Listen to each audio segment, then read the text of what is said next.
Les songes du roi, écrit et conté par Raffalam. Il est une fois un roi dans un royaume lointain, si lointain qu'il ne figure sur aucune carte. Les villageois qui vivent là-bas restent entre eux. Ceux qui se sont aventurés trop loin dans la grande forêt noire n'ont plus donné signe de vie. Le roi est de mauvaise humeur ce matin. Il a beau détenir les plus beaux songes, sa nuit a été agitée. Il regarde dans son miroir, mais l'humeur n'y est pas. Il a l'impression d'avoir plus de rides. « Garde, dit-il, accompagne-moi jusqu'à la salle des rêves, sur le champ. » Le roi passe devant lui prestement. Sa cape rouge est si longue que le garde a bien du mal à ne pas marcher dessus. Il sait que le roi est lunatique, impulsif. Mieux vaut ne pas le contrarier. Les couloirs sont sombres, à peine éclairés par des torches çà et là. Même quand il fait soleil dehors, certaines pièces restent sombres, et il est tout bonnement impossible d'observer la partie supérieure des tableaux sans une bougie ou une torche. Le château est grand, d'autant que le roi n'y vivait qu'avec son fils, le prince Gérald, ses gardes et les domestiques. « Bonjour, mon roi, » dit d'une voix frêle une femme de chambre. Son sourire s'efface immédiatement après le passage du roi, et elle s'éloigne comme une ombre le long des murs. Soudain, le garde pose un pied sur la cape du roi, qui est retenu dans son élan et même projeté en arrière. Il y a un malaise. Puis le garde s'empresse de rompre le silence, la tête baissée. « Toutes mes excuses, mon roi. Il fait si sombre que je n'ai pas... »« Tais-toi, idiot. Passe devant. Je n'ai pas toute la journée. » Le garde s'incline et prend l'escalier en colimaçon qui monte dans la plus haute tour du château. Là, devant une porte en bois robuste fermée par 6 cadenas, 2 gardes se redressent en voyant le roi. Ils ont des cernes profondes. Monter la garde est éreintant. « Ouvrez. Je vais m'assurer que les songes vont bien. Et j'en prendrai un beau pour ma sieste. » Tout en voyant ses gardes ouvrir les cadenas un à un, il repense au cauchemar qu'il a fait la nuit dernière. Il rêvait qu'un étranger entrait dans le château et libérait les songes, sans qu'il puisse faire quoi que ce soit pour les retenir, et sans pouvoir même identifier le malandrin. Ironie pour celui qui possède les songes les plus raffinés, les plus reposants, les plus merveilleux. En contrebas dans le village, les villageois doivent se contenter des rêves ordinaires. La plupart ont des problèmes de sommeil. Certains ont d'épouvantables insomnies. Si seulement le roi daignait un jour libérer les songes. Si seulement il pouvait renoncer à son trésor. L'un des gardes abaisse la poignée et la porte grince sur ses gonds. Le roi se poste sur le seuil et admire ses rêves suspendus dans les airs. Ici, des enfants qui jouent dans un pré. Là, un roi qui triomphe sur le champ de bataille. Une grange où 2 amants s'enlacent. La naissance d'un bel enfant. La découverte d'une contrée inconnue et riche en or et pierres précieuses. Les rêves entreposés là sont comme des galaxies. Chaque rêve renferme un autre rêve qui en renferme un autre. Le roi avait un jour essayé de les compter, mais il avait fini par y renoncer. L'important, c'est qu'ils lui obéissent au doigt et à l'œil. Le roi pose une main sur son talisman. Il se rappelle bien le jour où il le vola à la sorcière, avant de l'envoyer aux oubliettes. Il se rappelait tout aussi bien de la vengeance de cette sorcière et de la façon dont elle avait pris la vie de la reine, sa femme. Le roi secoue la tête pour éviter d'y penser davantage. Il dit d'un ton solennel. « J'ordonne qu'un rêve vienne à moi. J'ai besoin d'un rêve de grandeur, de conquête, d'or et de gloire. » À peine a-t-il prononcé ces mots qu'une petite sphère en suspension s'approche de lui. Il peut y entrevoir des scènes magnifiques. Il a le poil des bras tout hérissé. « Parfait, parfait, viens à moi. » Il tend la main. La sphère se pose délicatement dans sa paume. Sous les yeux émerveillés et secrètement jaloux des gardes. Puis la sphère s'évanouit et forme une fumée qui remonte le long de son bras. Le rêve entre par les narines et les oreilles du roi. Un sentiment de grandeur le gagne. Il sourit. « Refermez la porte et montez la garde. Je sens que ma sieste sera épique. »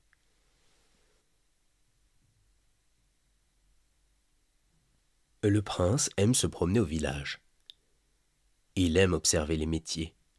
Le boulanger, le charpentier, le luthier, les marchands de légumes, le boucher.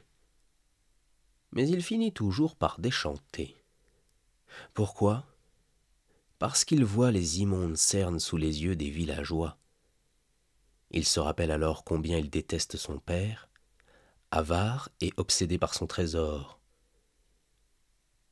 Il le considère responsable de la mort de sa mère, Feu la reine. C'est lui, le prince, qui avait trouvé sa mère étendue sur le pavé humide et sale des oubliettes, juste devant la cellule de la sorcière. Il se souvient de son rire cruel et de cette phrase qui résonne encore en lui et hante presque toutes ses nuits. « Ta mère était si superficielle qu'elle a bu de ma fiole, croyant qu'elle rajeunirait.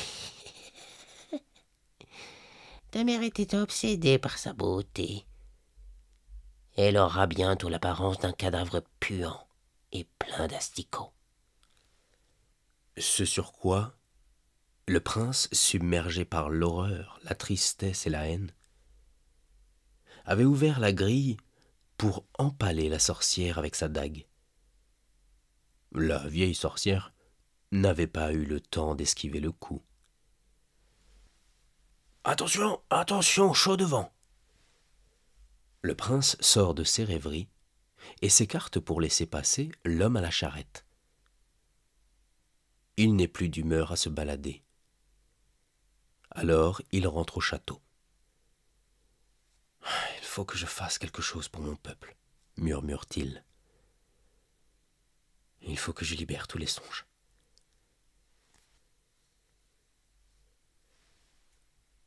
Le prince attend dans un coin de la pièce. Son père, le roi, prend un bain.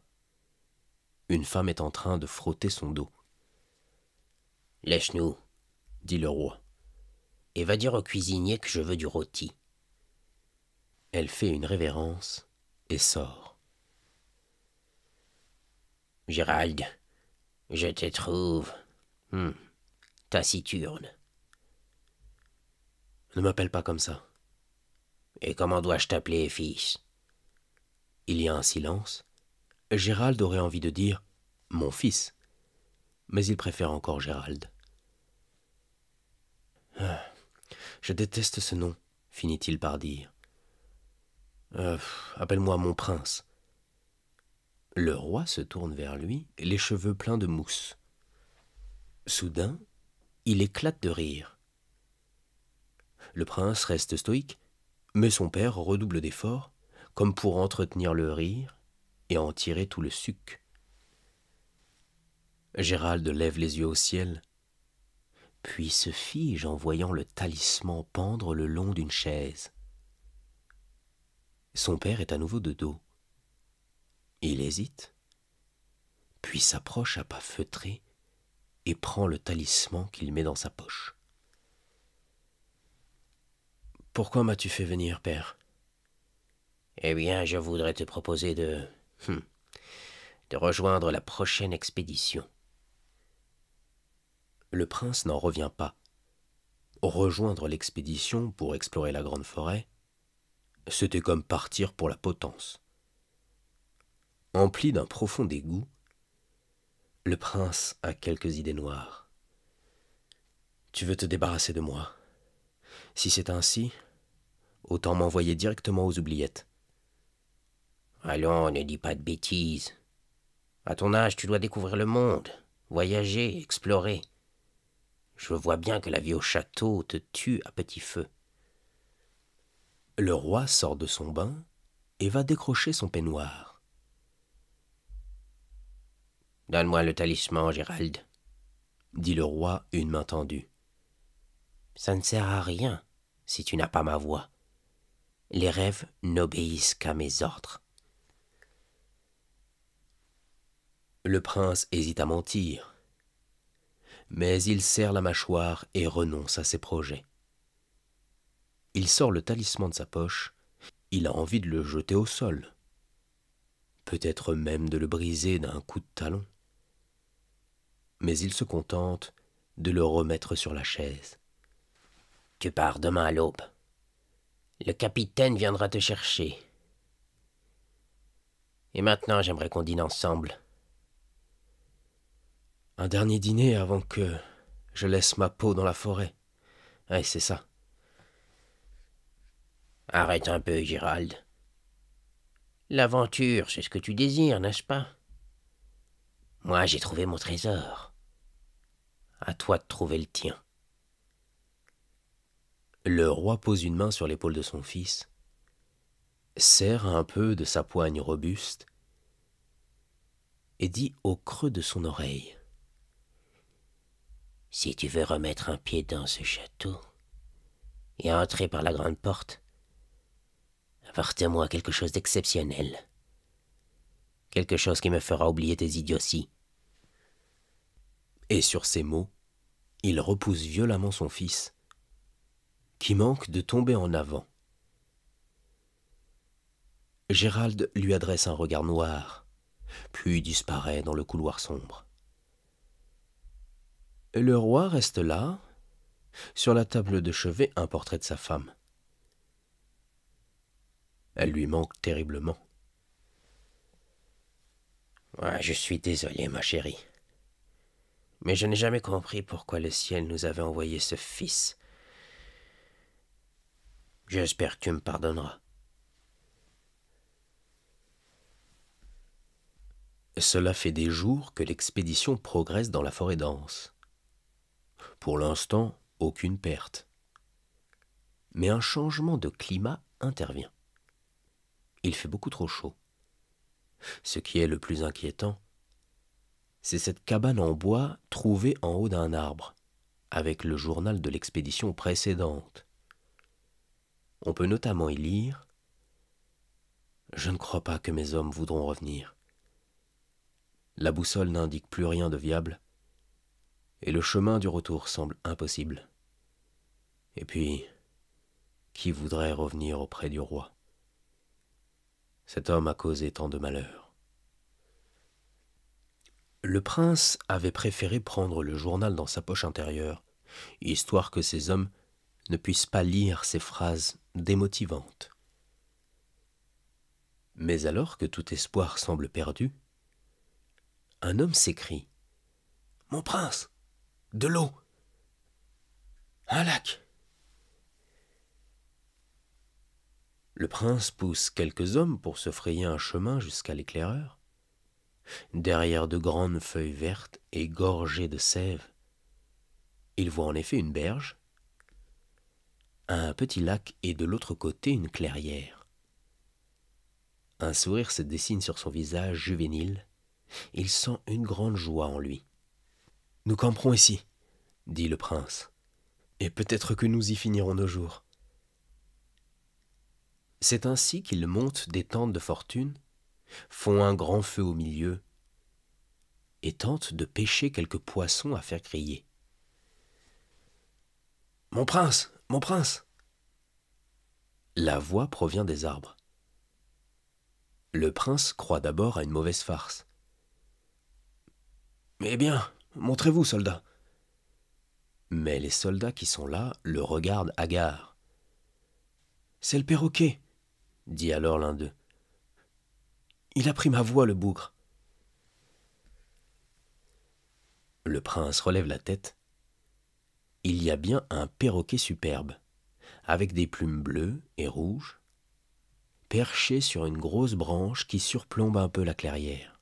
« Mon prince, dit le perroquet, donnez-moi du poisson. Mon prince, donnez-moi ce foutu poisson. » Le prince est d'abord perplexe, puis il se met à rire. Mais alors qu'il est pris d'un léger fou rire, le prince a une idée géniale. « Il me faut cet oiseau. Ce sera le cadeau de mon père. Soldats, nourrissez cet oiseau et enchaînez-le ensuite. »« Pas la peine, intervient le majestueux perroquet. »« Je vous suis. Si vous me donnez ce foutu poisson, je pourrai vous aider à trouver le chemin du retour. » Le prince accepte, et l'oiseau devient du camp celui qui mange le mieux. « Mon prince, venez voir, » dit l'un des soldats qui a de l'eau jusqu'aux genoux. « Regardez. » Il tient dans sa main un caillou doré et recouvert de boue. Mais à mesure que le prince s'approche et que le soldat l'essuie d'un revers de manche, tous comprennent que le lac est rempli de pépites d'or, des pépites grosses comme des pierres. « Donnez-moi du poisson, mon prince, » insiste le perroquet. « Sans moi, pas de chemin de retour. Sans moi, cet or ne vaut rien. » Le perroquet a raison, dit le prince, l'index sur sa lèvre inférieure. Nous allons charger un peu d'or dans un sac et rapporter la nouvelle au roi. Le perroquet sera notre guide. Le perroquet fraîchement recruté a parfois la panse si pleine qu'il peine à planer au-dessus de la canopée. Mais ces indications permettent effectivement au prince et à l'expédition de revenir sur leurs pas. Personne ne périt ou n'est blessé au cours de cette expédition. Le prince revient triomphant au village. On murmure parmi les villageois. « Comment a-t-il fait ? Regardez cet oiseau exotique !» Mais chacun revient à son labeur. Le roi, lui, attend sur le perron. Il a la mine grave. Revoir son fils n'était pas du tout dans ses plans. Mais son humeur change en voyant le sac plein d'or qu'on dépose à ses pieds. « Pour toi, père, j'ai trouvé une mine d'or dans la forêt, et le moyen de revenir. » Le prince tend son bras sur lequel le perroquet est perché. Le roi, maladroit, tend le sien, et le perroquet saute dessus. « Bonjour, mon roi, » dit le perroquet d'une voix de femme. « Il paraît que vous vous sentez fort seul dans ce grand château. » Le roi est stupéfait. Il ne sait plus où donner de la tête, entre l'or à ses pieds, la perspective de la mine et ce perroquet, fort bon bouffon et guide de surcroît, en plus d'être un animal superbe à admirer. « Ah, mon fils, » dit le roi, « je crois que je t'ai jugé bien vite. Nous fêtons ton retour ce soir, et nous montrons la plus grande expédition jamais conçue. Et sur ces mots, le perroquet dit, en imitant parfaitement la voix du roi, « Que ma volonté soit faite. » Ce qui déclenche le rire du roi, décidément de bonne humeur. Ce soir-là, le roi boit tant de vin qu'il s'endort à même son siège près de la cheminée. Le perroquet somnole lui aussi, non loin. Sur la grande table en bois, de la volaille farcie, des raisins et des pommes de terre cuites au feu de bois. Le prince a bu, mais pas autant. Il se lève aussi doucement qu'il peut et va jusqu'au roi qui ronfle fort. Avec délicatesse, le prince lui ôte le talisman. Le perroquet s'est réveillé. Il croise son regard et pose un doigt sur sa bouche pour lui faire savoir qu'il faut être discret. Il prend un morceau de poulet, va vers le perroquet et lui offre la viande. Maladroit, le perroquet manque de lui croquer un doigt. Le prince arrive néanmoins à contenir sa douleur. Il offre son avant-bras à l'oiseau qui s'y pose. Et les voilà tous deux qui s'éloignent le long du mur. Arrivé dans la plus haute tour du château, le prince se cache dans le recoin le plus sombre, juste derrière une grande armoire. À voix basse, il demande au perroquet d'imiter le roi et de dire ces mots. « Garde, prenez une pause, vous êtes éreinté. Je veux être seul. » Les gardes hésitent, cherchent le roi qu'ils ne voient pas. « Allez, du balai. Laissez les clés sur la serrure. » Cette fois, les deux gardes s'exécutent. Le prince attend jusqu'à ce qu'il ne les entende plus descendre l'escalier en colimaçon. Il va vers la porte. Le perroquet se perche sur l'une de ses épaules. Et tandis que le prince déverrouille chaque cadenas, il donne à l'oiseau des instructions.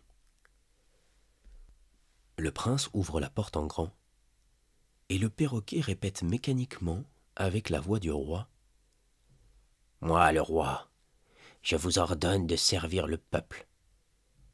Chaque songe est un havre de paix pour le travailleur. Ses journées sont d'or, et il se réveille chaque matin revigoré et heureux de vivre.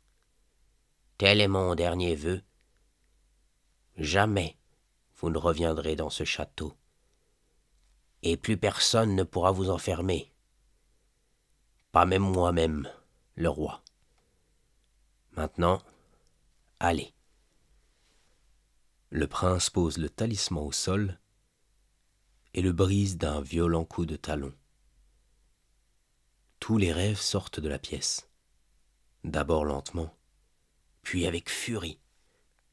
Ils s'échappent par les interstices et les meurtrières. Ils se fondent dans la nuit étoilée. Le lendemain, à l'aube, le roi sursaute. Il a fait un affreux rêve, dans lequel on lui volait ses songes. Il se redresse, boit un peu de vin qu'il crache sur le sol de pierre, et se lève tout à fait. Mais il sent quelque chose en moins. Machinalement, il pose sa main sur son torse.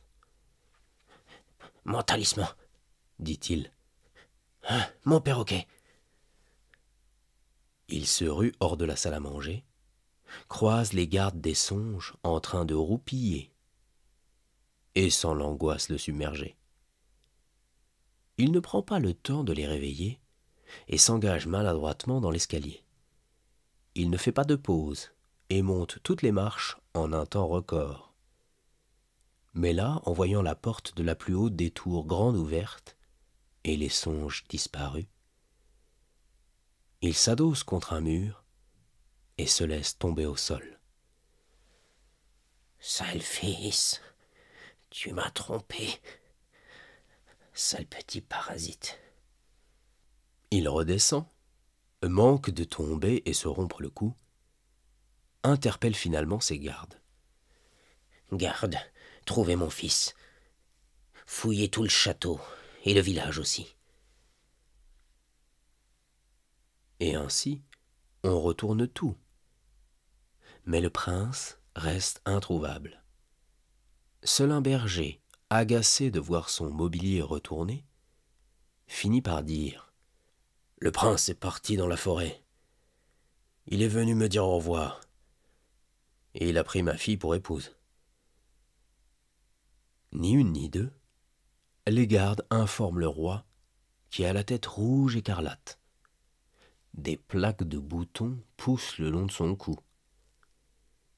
Dans sa furie, il prend son épée et forme à la va-vite une expédition de 5 soldats.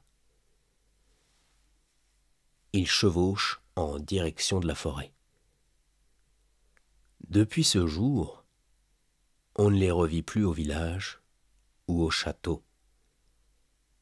Quant au prince, il revient parfois au village avec des sacs pleins d'or et un perroquet perché sur ses épaules. Fin. Pour ceux qui sont encore éveillés, vous pouvez liker la vidéo, la commenter et la partager. Bonne nuit à tous.